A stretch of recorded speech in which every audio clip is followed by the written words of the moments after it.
नमस्कार, KP news 24/7 के bulletin में आप सभी का स्वागत है। मैं पूजा आपके साथ। चलिए सबसे पहले देखते हैं मुख्य समाचार। हाईकमान जो कहेगा हम सभी मानेंगे, नेतृत्व परिवर्तन पर कर्नाटक के मुख्यमंत्री सिद्धरामैया की दो टूक। मुख्यमंत्री सिद्धरामैया ने मल्लिकार्जुन खड़गे से की मुलाकात, कर्नाटक में नेतृत्व परिवर्तन की अटकलों को किया खारिज। जब तक मोदी शाह रहेंगे बीजेपी जीतती रहेगी, शिवसेना यूबीटी के सांसद संजय राउत बोले, लोकतंत्र बचाने का बचा अब एक ही रास्ता। मुंबई के अंधेरी में एक इंडस्ट्रियल एरिया में केमिकल लीक से मचा हड़कंप, एक की हुई मौत। अयोध्या में 25 नवंबर को ध्वजारोहण, ऐतिहासिक पल के गवाह बनेंगे पीएम मोदी, कार्यक्रम को लेकर जारी है खास तैयारियां। हरदोई में ऑपरेशन लंगड़ा, पुलिस मुठभेड़ में 2 शातिर बदमाश घायल गिरफ्तार।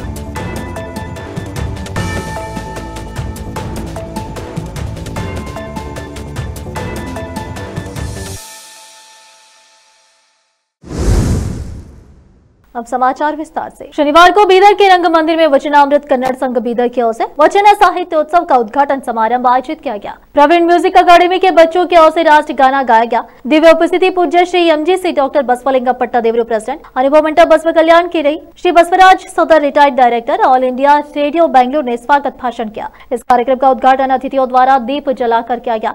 इस कार्यक्रम में मुख्य अतिथि के तौर पर Suresh Chandra Shetty president, district Kannada Sahitya Parishad Bidar doctor Abdul Khadir, secretary Shaheen educational institution Bidar doctor Rajneesh Wali, governing body के member high KSI institution Bidar Havashetty Patil, member Karnataka council of professional civil engineers Bidar Nagaraj Karpur, BJP leader और सोशल वर्कर बीदर उपस्थित रहे। प्रोफेसर सिद्धरामप्पा मासीमेडे प्रेसिडेंट वचनामृत कन्नड़ संघ बीदर ने अध्यक्षता की। इस अवसर पर स्वागत समिति के चेयरमैन रेवंत सिद्धप्पा जलादे के अलावा अन्य लोग उपस्थित थे। सुश्री जयादेवी अदलापुरे, डॉक्टर गंगशेट्टी खानापुरे, श्रीकांत बिरादर, शंभुलिंग वाल्दोडी ने संचालन किया। इस अवसर पर सभी अतिथियों का सम्मान किया गया और उपहार दिए गए। इस कार्यक्रम में भारी संख्या में लोग उपस्थित रहे। केपी न्यूज के कैमरामैन महेश टिक्के का कवरेज। देश विदेश और स्थानीय समाचारों के लिए चैनल को लाइक, शेयर और सब्सक्राइब करना ना भूलें।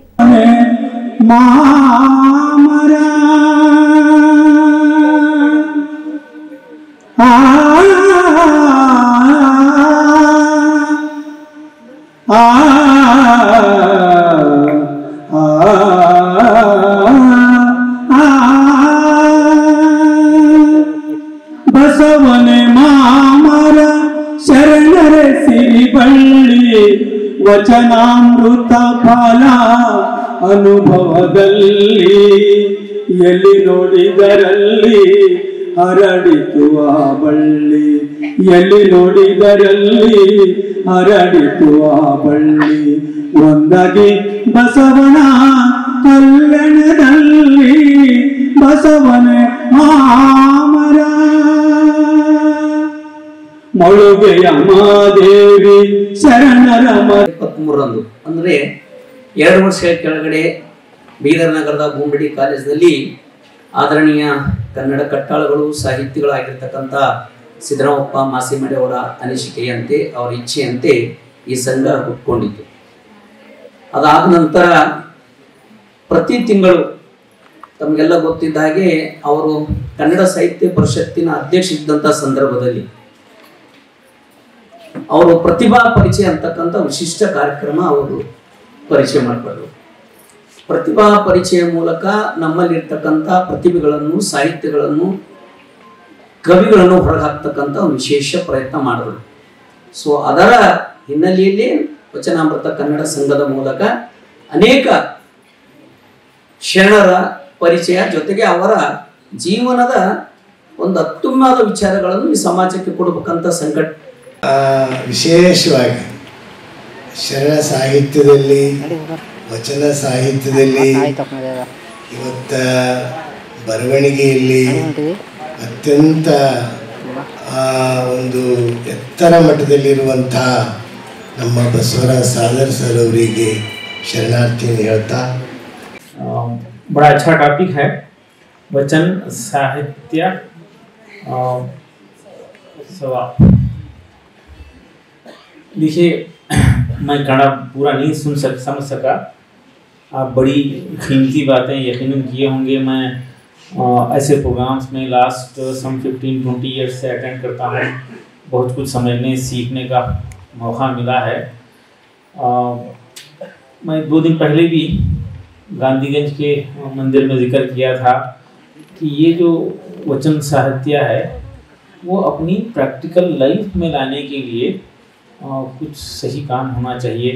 और मंदिर में भी बताया था कि यहाँ पर नौजवान नहीं हैं, यहाँ पे 50-60 ईयर से कम के लोग नहीं हैं स्वामी जी।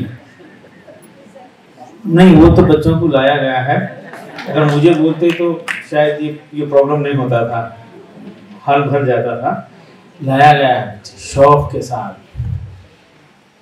ಸಂಸ್ಕೃತದಲ್ಲಿ ಶಾಸ್ತ್ರ ಪುರಾಣಗಳು ಸಂಸ್ಕೃತದಲ್ಲಿ, ದ್ವೈತ ಅದ್ವೈತಗಳು ಸಂಸ್ಕೃತದಲ್ಲಿ, ವಚನಶಾಸ್ತ್ರ ಮೊಟ್ಟ ಮೊದಲ ಬಾರಿಗೆ ಕನ್ನಡಿಗರ ಕರಸಲಿಕೆ ಕೊಟ್ಟ ಕನ್ನಡಿಗರ ಕುಲಗುರು ನೀನೊಬ್ಬನೆಯ ಜಗಜ್ಯೋತಿ ಬಸವೇಶ್ವರ.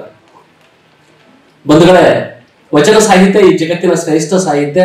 ಬಸವಣ್ಣನವರು ಈ ಜಗತ್ತಿನ ಮಹಾಪ್ರವಾದಿಯರು. 21ನೇ ಶತಮಾನ, ಅದು 12ನೇ ಶತಮಾನ ಬಸವಾದಿ ಶರಣರ ಕಾಲವಾದರೆ 21ನೇ ಶತಮಾನ ಬಸವಾದಿ ಶರಣರ ವಿಚಾರಗಳನ್ನ ಪ್ರಚಾರ ಮತ್ತು ಪ್ರಸಾರದ ಕಾಲ ಇದಾಗಿದೆ. ಅದನ್ನೇ ಇಟ್ಕೊಂಡು ಇವತ್ತು ವಚನಾಮೃತ ಕನ್ನಡ ಸಂಘವನ್ನು ತೆಗೆದುಕೊಂಡಿರುತ್ತೆ.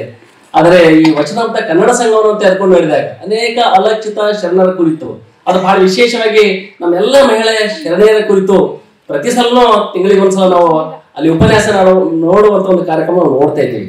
ಯಾವಾಗೋ ಮಾಸಿಮಂಡೆ ಸರ್ ಅವರು ಮಾಡುವಂತ ಕಾರ್ಯಕ್ರಮ ಒಂಥರ ಬಹಳ ವಿಶೇಷತೆ ಇದ್ದಿರ್ತದ.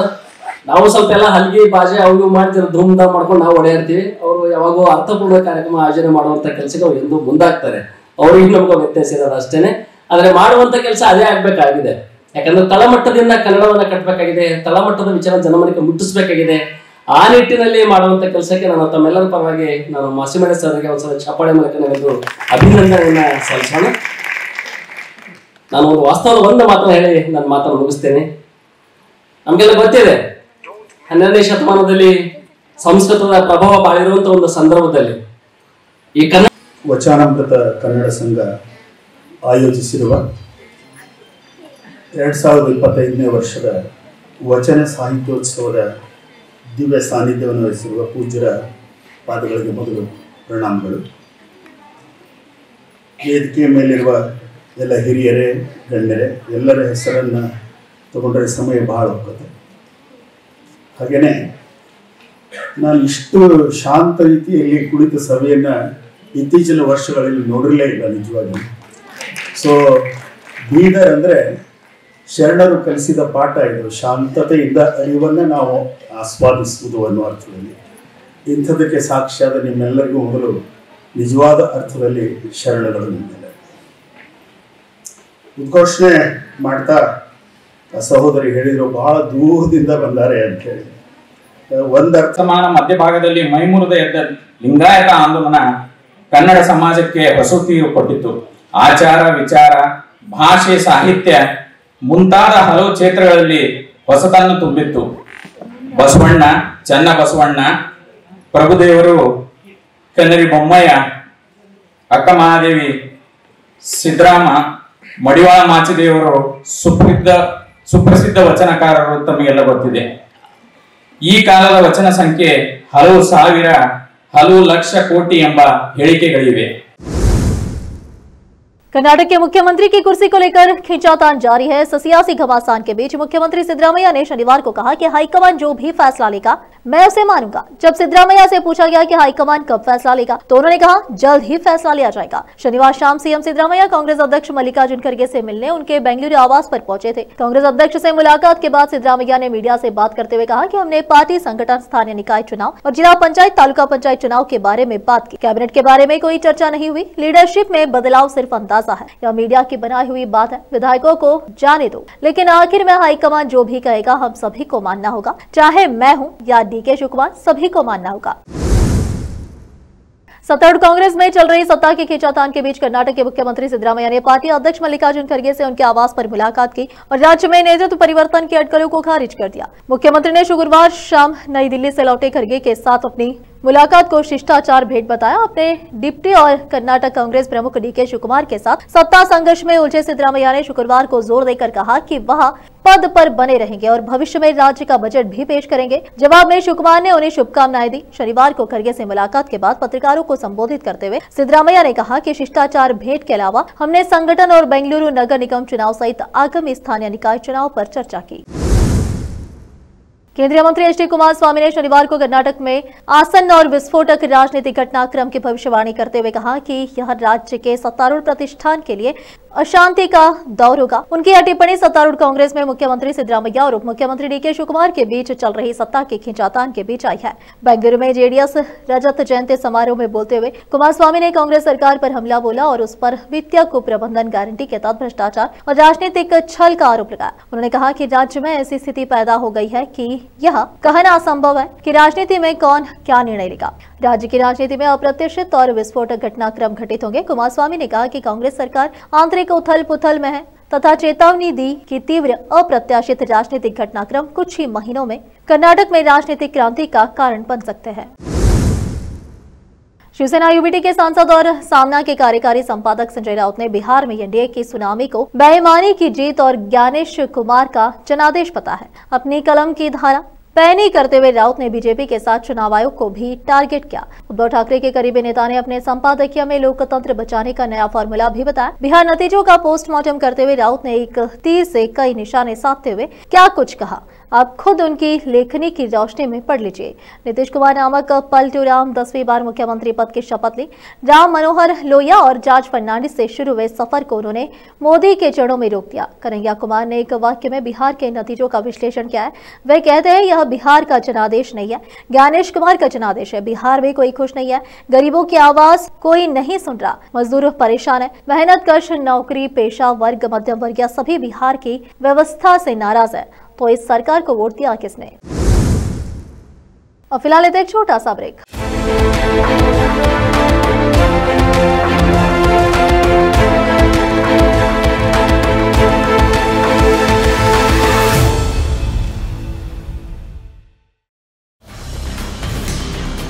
हिंदुस्तान के हर कोने में हम हैं मौजूद। 24 घंटे हालात पर गहरी नजर, खबरों से जुड़े चुपते सवालात और आपको दिखाता है धार्मिक, सामाजिक, राजनीतिक, लोकल और इंटरनेशनल न्यूज की सबसे बेहतर कवरेज जो आपको रखती है हर पल बाखबर। देश और दुनिया भर की खबर के लिए देखते रहें KP news 24/7। Noor education trust Bidar की ओर से चलाया जाने वाला नूर एमएड और BEd college Bidar, recognized by NCTE Delhi, affiliated to Bidar University, Bidar. Admissions open for the academic year 2025 to 26. विशेषज्ञ और सक्षम शिक्षकों द्वारा शिक्षा प्राप्त करने के लिए नूर एमएड और बीएड कॉलेज बीदर में दाखिला लें और शांत वातावरण में उच्च स्तरीय शिक्षा प्राप्त करें। बीदर शहर में बेहतर शिक्षा का एकमात्र केंद्र नूर एमएड और BEd college Bidar. For more details contact Noor colony near horticulture centre, Haladagiri के Hyderabad road, Bidar 585403 Karnataka, India. Phone numbers 9945283920, 8050172745।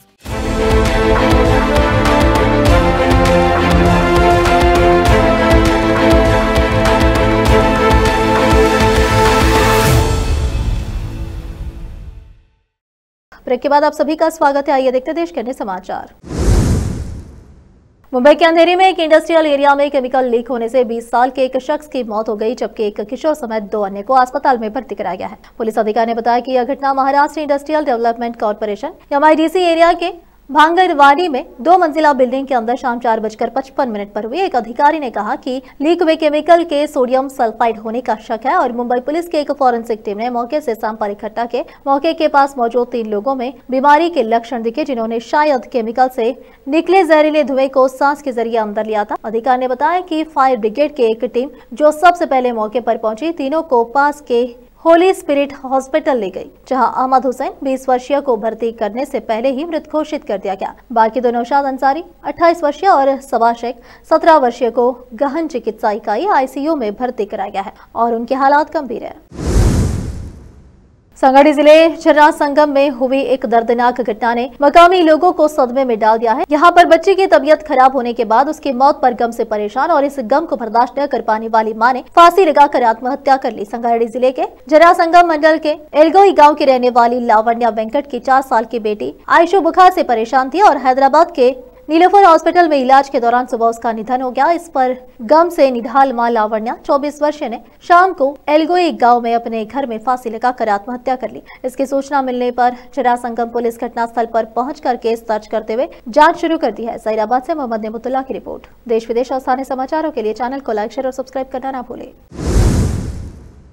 Uttar Pradesh के अयोध्या में 25 नवंबर को नया इतिहास लिखा जाएगा। श्री राम जन्मभूमि मंदिर के शिखर पर भगवा विजय ध्वज फहराने का भव्य कार्यक्रम आयोजित किया जाएगा। खुद प्रधानमंत्री नरेंद्र मोदी इस ऐतिहासिक क्षण के साक्षी बनेंगे। रामनगरी के भव्य आयोजन को लेकर शहर में तैयारियां चरम पर है और सुरक्षा से लेकर सजावट तक हर स्तर पर विशेष इंतजाम किए गए। ध्वज पर सूर्य का प्रतीक अंकित होगा, जो भगवान राम की सूर्यवंशीय परंपरा और दिव्य ऊर्जा का प्रतीक है। यह ध्वज अहमदाबाद की एक कंपनी ने तैयार किया है, जो पैराशूट निर्माण में विशेषज्ञ है। इस विशेष पैराशूट फैब्रिक और रेशमी धागों से बनाया गया ताकि यह सूर्य वर्षा और तेज हवाओं का सामना कर सके।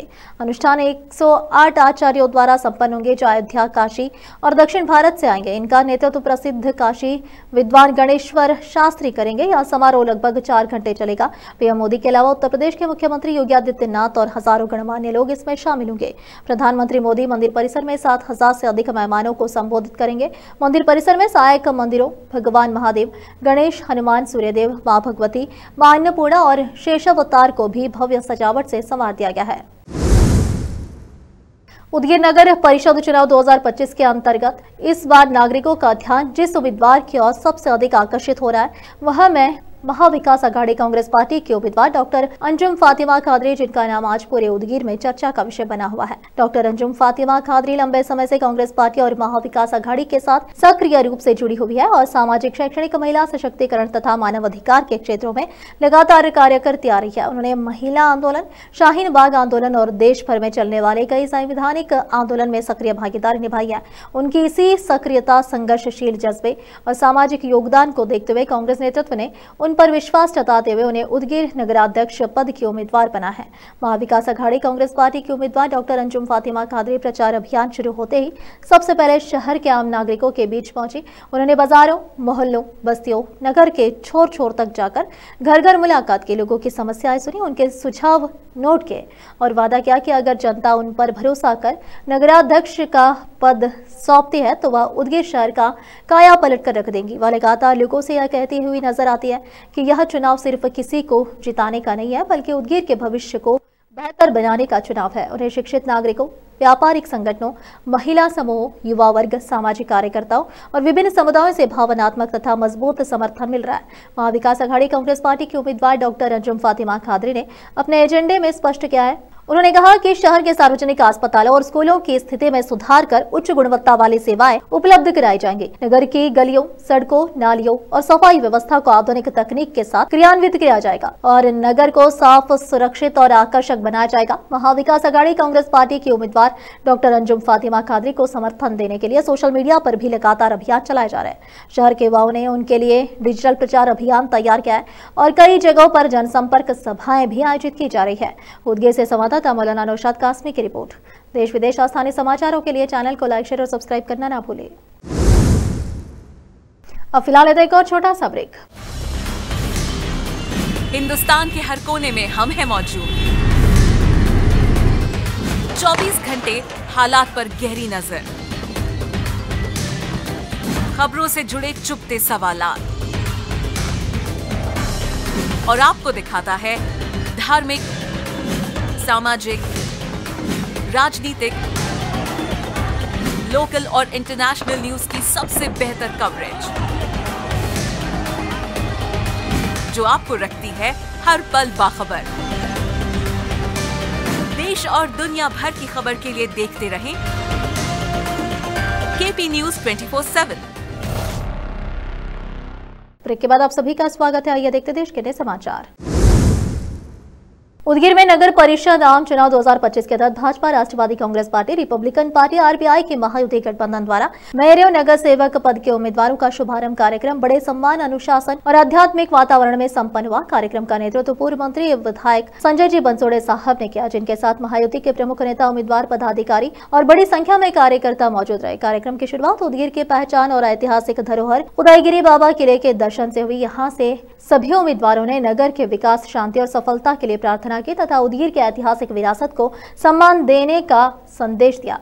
इसके बाद प्रतिनिधिमंडल ने क्रमवार शहर के प्रमुख धार्मिक और आध्यात्मिक स्थलों का दौरा किया, जिनमें शामिल रहे हजरत ख्वाजा बादशाह दरगाह, जहां चादर पेश कर अमन, भाईचारे और चुनावी सफलता की दुआ की गई। इस आध्यात्मिक यात्रा के दौरान महायुति के प्रतिनिधिमंडल ने शहर भर में स्थित महापुरुषों की प्रतिमाओं पर पुष्पांजलि अर्पित की। इस दौरान समाज के सभी वर्गों का सम्मान करने, सांप्रदायिक सौहार्द बनाए रखने और विकासोन्मुख राजनीति को आगे बढ़ाने का संकल्प व्यक्त किया गया। पूर्व मंत्री संजय जी बंसोड़े ने कहा कि महायुति का उद्देश्य केवल चुनाव जीतना नहीं, बल्कि उदगीर के समग्र विकास, पारदर्शी प्रशासन, युवा के अवसर, महिलाओं की सुरक्षा और सर्वधर्म सद्भाव को साकार करना है।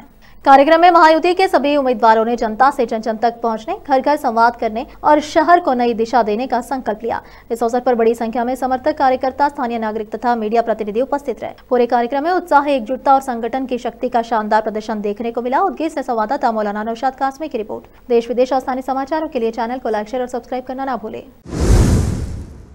उत्तर प्रदेश के हरदोई जिले में अपराधियों पर नकेल कसने के लिए चलाए जा रहे ऑपरेशन लंगड़ा के तहत लोनार पुलिस की 2 शातिर बदमाशों से मुठभेड़ हो गई। यह घटना लोनार थाना क्षेत्र के नेवदा रोड पर हुई। पुलिस की जवाबी फायरिंग में दोनों बदमाश घायल हो गए, जिन्हें हिरासत में लेकर उपचार के लिए भेजा गया है। सीओ हरपालपुर सत्येंद्र कुमार सिंह ने बताया कि 17 नवंबर को रमेश सिंह निवासी ग्राम सैतियापुर ने थाना लेनार में तहरीर दी थी कि ई रिक्शा में सफर के दौरान उसकी जेब से नकदी चोरी कर एक अज्ञात व्यक्ति मोटरसाइकिल से फरार हो गया। इस घटना के बाद पुलिस अधीक्षक ने चोरी और टप्पेबाजी की घटनाओं के शीघ्र खुलासे के लिए टीम गठित की थी। पुलिस को सूचना मिली कि जेब काटने की घटना में वांछित बदमाश चोरी की वारदात को अंजाम देने की फिराक में लोनार क्षेत्र में घूम रहे हैं। इस पर पुलिस ने संदिग्ध वाहनों की चेकिंग शुरू की। नेवदा रोड पर एक मोटरसाइकिल पर सवार 2 व्यक्ति पुलिस को देखकर भागने लगे और गिर पड़े। पीछा करने पर उन्होंने पुलिस पर फायरिंग की। आत्मरक्षार्थ पुलिस ने जवाबी फायरिंग की, जिससे दोनों बदमाश अनिल और दीपू पुत्रगण साधु निवासी ग्राम नीनावा, थाना फतेहगढ़, जनपद फारुखाबाद, दाहिने पैर में गोली लगने से घायल हो गए। पुलिस ने मौके से 29,000 नगद, 2 तमंचे, 1 जिंदा कारतूस, 1 खोखा और चोरी की वारदात में प्रयुक्त मोटरसाइकिल बरामद की। जांच में पता चला कि अनिल का लंबा आपराधिक इतिहास है और उस पर विभिन्न जनपदों में चोरी, लूट और गैंगस्टर एक्ट के 9 मुकदमे दर्ज है।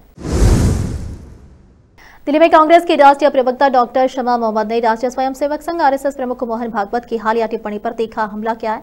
भागवत ने भारत की सभ्यता और हिंदुओं की विशिष्ट पहचान पर जो बयान दिया था, उस पर निशाना साधते हुए शमा मोहम्मद ने कहा कि उनका हिंदू धर्म एक समावेशी और सहिष्णु धर्म है, मगर भागवत का हिंदू धर्म विभाजन और अलगाव की राजनीति को बढ़ावा देता है। शमा ने कहा कि मैं लंबे समय से इस देश में हूं और मेरा अनुभव है कि हिंदू धर्म दुनिया का सबसे ज्यादा समावेशी और सहिष्णु धर्म है, लेकिन 2014 के बाद सहिष्णुता का स्तर कहीं नीचे गिर गया है। भागवत का हिंदू धर्म अलगाव की राजनीति पर आधारित है। उन्हें यह बताना चाहिए कि मणिपुर में जो हो रहा है उसका मूल क्या है।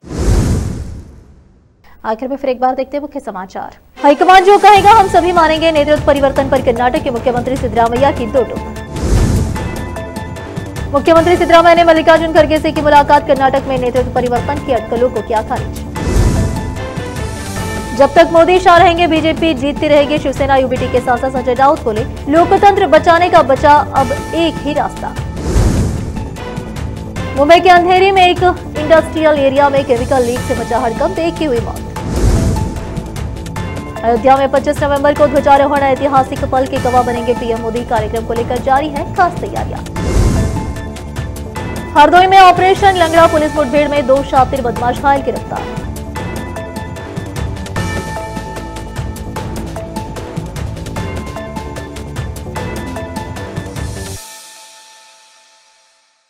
केपी न्यूज के इस बुलेटिन में इस वक्त के लिए इतना ही। देश विदेश और स्थानीय समाचारों के लिए देखते रहिए आपका अपना चैनल केपी न्यूज 24/7।